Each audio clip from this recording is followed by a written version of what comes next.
ស្រណោះអើយថានាងអើយភ្នំរូង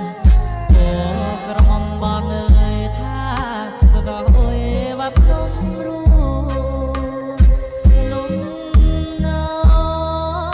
នាងអើយចាំគ្រូងនេះបៀតណោស្ដើងអើយវត្តគ្រូក្មេ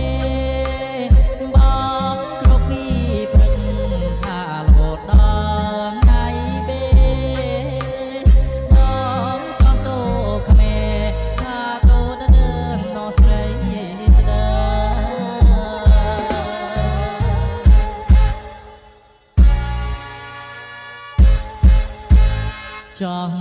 ពីក្នុងភ្នំថាដល់អើយស្រំបោះអូពីក្នុងភ្នំថា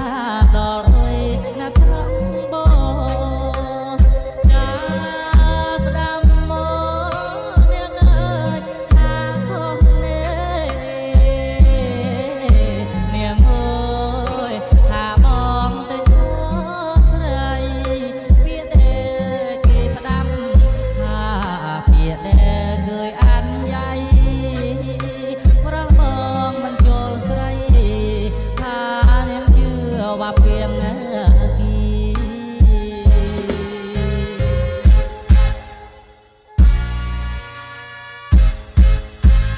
ចាញ់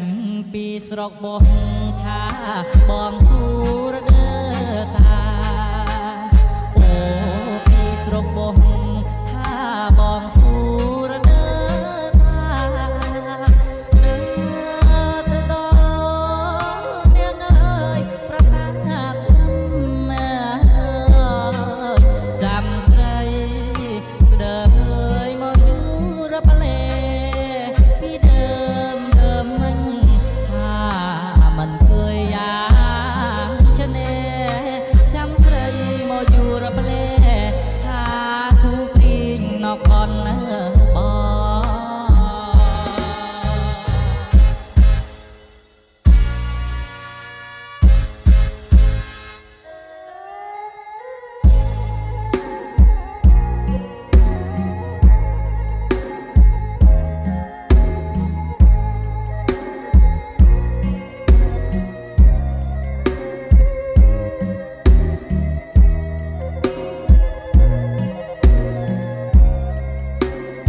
ចេញ